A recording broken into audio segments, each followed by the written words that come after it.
اقتدار میں آئے اور پھر ہماری معاشی مشکلات سامنے آئیں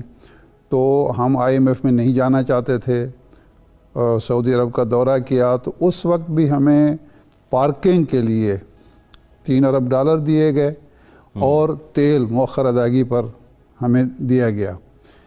لیکن یہ ہوا کہ 2019 میں یہ واقعہ بھی ہوا کہ جب عمران خان صاحب نیو یارک جا رہے تھے جنرل اسمبلی کے اجلاس میں شرکت کے لیے، تو شہزادہ محمد بن سلمان نے اپنا خصوصی جہاز عمران خان کو آفر کیا کہ آپ اس جہاز پر تشریف لے جائیں، کیونکہ پہلے وہ عمرہ کی ادائیگی کے لیے گئے تھے، وہاں سے انہوں نے سعودی عرب نیو یارک جانا تھا۔ لیکن یہ بھی افسوسناک واقعہ ہوا کہ واپسی پہ جو عمران خان صاحب ہیں اس جہاز پر نہیں آئے۔ وہ جہاز فنی وجوہات کی بنیاد پر عمران خان صاحب سے واپس لے لیا گیا اور وہ پھر کمرشل فلائٹ سے سعودی عرب ہے، سعودی عرب سے پھر پاکستان تشریف لائے وہ اور اس کے بعد وہ رقم ہم سے مانگ لی گئی، $1 ارب ایک دفعہ ادا کیا، پھر $1 ارب بعد میں ہم نے ادا کیا، تو وہ رقم واپس لے لی گئی تھی۔ اس دفعہ آپ بات کنٹینیو کریں، یہ صرف ایک سوال ہے 2019 کے آپ وزیر اعظم کے امریکہ کے دورے کی بات کر رہے ہیں اور جہاز کی واپسی جو ہے وہ تکنیکی خرابی ہو گئی، فنی خرابی ہو گئی اور اس کی وجہ سے پرائم منسٹر جو ہیں وہ اور دوسری ایئر لائن سے واپس آئے۔ یہاں تک جو آپ نے سارا سلسلہ بتایا یہ تو ایک برادر ملک والے جو تعلقات ہیں وہ نظر آتے تھے۔ اب یہ معاہدہ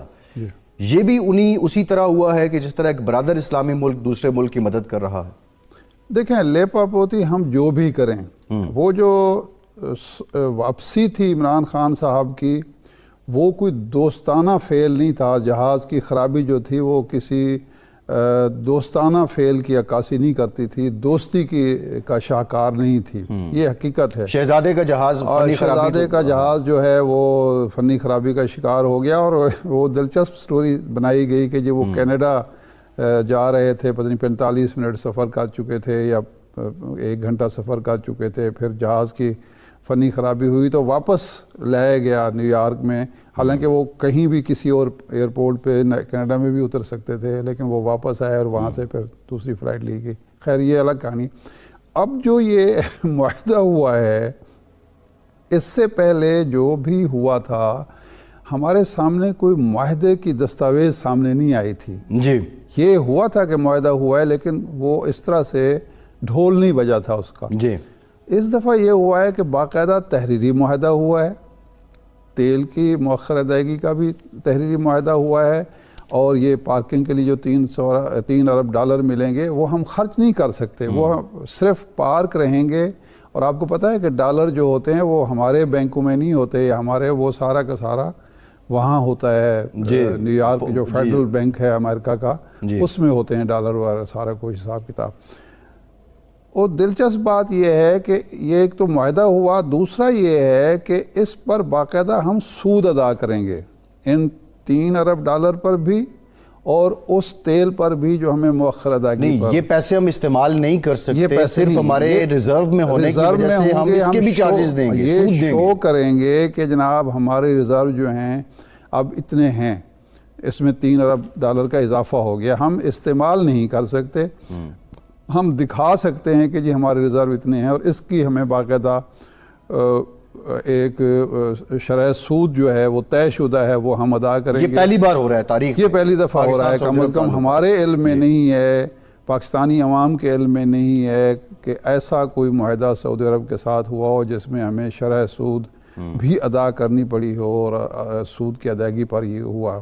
اب یہ ہمارے تعلقات کی نوعیت بدل گئی ہے، یا ہمارے جو دوستانہ تعلقات میں کاروباری عنصر غالب آ گیا ہے، سعودی عرب ایک کاروباری ملک بن گیا ہے، یا ہماری جو ساکھ ہے اور ہماری جو ایک مالی حوالے سے اعتماد ہے اس میں کوئی کمی واقع ہوئی ہے۔ بہرحال یہ معاہدہ تحریری بھی ہوا ہے، اور یہ جو انویسٹمنٹ ہے یا یہ جو ہم پر احسان کیا گیا ہے یہ مفت کا احسان نہیں ہے، یہ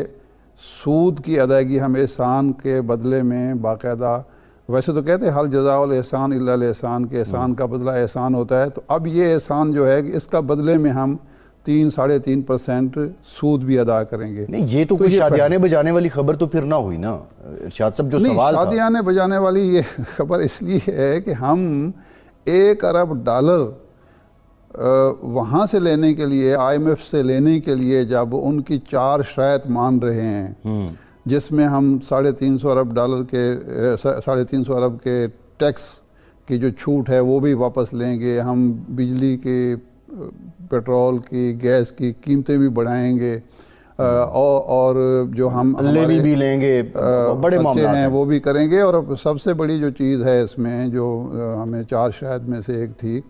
وہ یہ ہے کہ ہم نے جو کرونا پر خرچ کیا، پاکستان میں رقم خرچ کی، اس کا حساب ہم سے مانگا گیا۔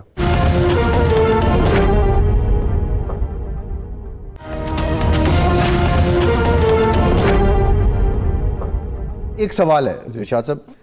آپ نے بتایا کہ ماضی میں سعودی عرب کے ساتھ جو معاہدے ہوتے تھے وہ تحریری سے زیادہ باہمی اعتماد پر مبنی ہوتے تھے، وربل ان کی ویلیو تھی، کمٹمنٹ تھی۔ اب سعودی عرب نے ہم سے تحریری معاہدہ کیا، باضابطہ باقاعدہ تحریری معاہدہ کیا، جی ظاہر ہے اس میں کوئی شرائط بھی ہوں گی نا، IMF کی شرائط تو ہمیں پتہ ہیں، اب اس معاہدے کی کیا شرائط ہیں، کنڈیشنز کیا ہیں، اگر کوئی سٹیپ بیک کرتا ہے تو کس کو کیا پینلٹی پڑے گی، یہ دیکھیں اس سے کچھ یہ معلوم ہو سکتا معاہدہ چونکہ ہمارے سامنے نہیں آیا، اس لیے جو اس کے بارے میں کیا سارائیاں ہو رہی ہیں ہم اس کی طرف نہیں جانا چاہتے۔ عجیب و غریب قسم کی کیا سارائیاں ہو رہی ہیں کہ جی اگر ہم اس کا سود نہیں ادا کر پائے تو ہم ڈیفالٹ ہو جائیں گے، اگر IMF کے ساتھ ہمارا معاہدہ ٹوٹ گیا تب ہم ڈیفالٹ قرار پائیں گے، اور بہت ساری چیزیں ہیں، لیکن ہم اس پہ اس لیے نہیں جا رہے کہ ہمارے سامنے معاہدہ نہیں ہے۔ معاہدہ جب کھلے گا، معاہدہ جب عوام کے سامنے لایا جائے گا یا پارلیمنٹ کے سامنے لایا جائے گا تو وہ چیزیں بھی تشتزبام ہوں گی، لیکن عام طور پر ہوتا ہی ہے کہ اس طرح کے معاہدے جو ہوتے ہیں وہ حساب دوستاں در دل، کہ وہ دوستوں کے درمیان جو ہوتے ہیں اس طرح کی چیزیں وہ چھپا لی جاتی ہیں۔ لیکن اب IMF بھی ہمارے پیچھے پڑ گیا ہے، وہ کہتے ہیں نہیں جناب اب کوئی بات لک چھپ کے نہیں ہوگی، چھپ چھپا کر نہیں ہوگی، آپ کو سامنے لانا پڑے گی۔ اور وہ تو خیر ہم پر دباؤ یہ بھی ڈالا جا رہا ہے کہ یہ ہم نہ صرف سی پیک کو منجمد کریں یا اس کو سلو کریں، بلکہ یہ بھی ایک ہم پر دباؤ ہے جو ابھی تک تو شاید ہم نے نہیں مانا، کہ جو پاکستان اور چین کے درمیان معاہدے ہیں جی، اور جو ہمارا لینڈ دین ہے وہ بھی IMF کو بتایا جائے اس کے بارے میں کہ کیا شرائط ہیں۔ یہ پرانی ڈیمانڈ بھی تھی IMF کی، یہ کوئی نئی تو ڈیمانڈ نہیں ہے، یہ تو پرانی ڈیمانڈ وہ تھی، 2 سال سے، لیکن وہ چلی آ رہی ہے۔ جی یہ جو ہمیں $1 ارب کے لیے انہوں نے ناک رگڑوائے ہیں اور ہمارے بہت ساری شرائط منوا لی گئی ہیں۔ ہمارے وزیر خزانہ شوکتین صاحب تو یہ خم ٹھوک کر کہتے تھے کہ جی کوئی شرط نہیں مانی جائے گی، اور بجلی کی قیمتوں میں اضافے کا تو سوال ہی پیدا نہیں ہوتا، یہ تو عوام کے ساتھ زیادتی ہوگی، لیکن وہ انہوں نے مان لی۔ بلکہ مور اوور یہ کہ وہ یہ بھی مان لیا کہ ہر مہینے پیٹرول کی قیمت میں $4 لیوی کے مد میں اضافہ ہم کرتے چلے جائیں گے، یعنی پیٹرول کی قیمتیں کم بھی ہو جائیں اگر، تو یہ اضافہ $4 تو ہمیں سہنا پڑے گا۔ شرائط پہ آتے ہیں، آپ نے چین کا ذکر کیا، ماضی میں امریکہ یہ کہتا رہا پاکستان کو کہ آپ چین سے جو قرض لے رہے ہیں وہ بہت زیادہ سود پہ ہے، اس کے بدلے آپ ہم سے گرانٹس کیوں نہیں لیتے؟ زیادہ گرانٹس جو ہیں وہ ناقابل واپسی ہوتی ہیں۔ اب جب یہ IMF کی جانب سے شرط سامنے آئی، جو 5 شرائط ہیں ان کی مین شرائط، اس میں سے ایک یہ بھی تھا کہ کورونا فنڈ جو تھا، جو اخراجات تھے، اس کا آڈٹ ہونا چاہیے، اور اب جو آڈیٹر کی رپورٹ ہے وہ خاصی آنکھیں کھول رہی ہے، اس میں غلطیاں تو، کمزوریاں تو نظر آ رہی ہیں۔ لیکن $1 ارب کے لیے ارشاد صاحب جس طرح آپ نے کہا کہ اتنے ناک رگڑوائی ہے امریکہ نے، تو وہ گرانٹس کیسے دے گا؟ یہ تو کوئی چال ہی ہو سکتی ہے نا؟ نہیں، اصل میں پرابلم یہ ہے، ایک تو یہ ہے کہ ہم اپنا گھر سدھارنے کے لیے تیار ہی نہیں ہیں جی، یعنی عجیب و غریب ایک چھلنی سی ہے کہ جتنا پیسہ بھی آ جائے، IMF سے آ جائے، ورلڈ بینک سے آ جائے، وہ یہاں آ کے بالکل غتربود ہو جاتا ہے، اور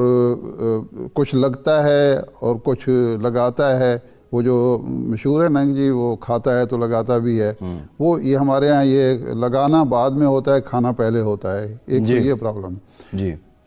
امریکہ گرانٹ دیتا ہے، امریکہ قرضے دیتا ہے بالکل سستی شرائط پر، لیکن اس کے ساتھ سیاسی شرائط بڑی سخت ہوتی ہیں۔ چین کا معاملہ یہ ہے کہ چین ہمارے ساتھ سیاسی شرائط نہیں رکھتا ہمارے سامنے، چین کی طرف سے کوئی ایجنڈا ہم پر مسلط نہیں کیا جاتا، آج کی تاریخ تک کوئی ایسا معاہدہ ہمارا نہیں ہے، کوئی ایسی ڈیل نہیں ہے، کوئی ایسا لین دین نہیں ہے جس میں کوئی سیاسی شرط ہو۔ جی وہ منافع کی بات کرتے ہیں، اپنے وہ جو رقم لگاتے ہیں، کیونکہ وہ کہتے ہیں کہ جی ہمارے لوگ جو ہیں کاروباری لوگ ہیں، وہ کاروبار منافع کیپٹلزم پہ بلیو کرتے ہیں، بلیو کرتے ہیں۔ اب وہ پہلے وہ اشتراکیت اور کمیونزم جو تھی وہ تو وہ جو دریا ہے اس کو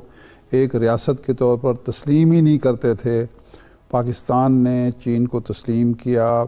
اور پاکستان کی کھلی کھڑکی تھی چین کے لیے۔ سعودی عرب پر جب بھی مشکل پیش آئی سعودی عرب کو، پاکستان ساتھ کھڑا رہا اور پرواہ نہیں کی کسی طرح کی صورتحال کی، یہ تک کہا کہ سعودی عرب کے دفاع کی ضمانت پاکستان فراہم کرے گا۔ یہ ہمارے تعلقات کی نوعیت ہمیشہ رہی ہے۔ اب یہ جو مالی معاملات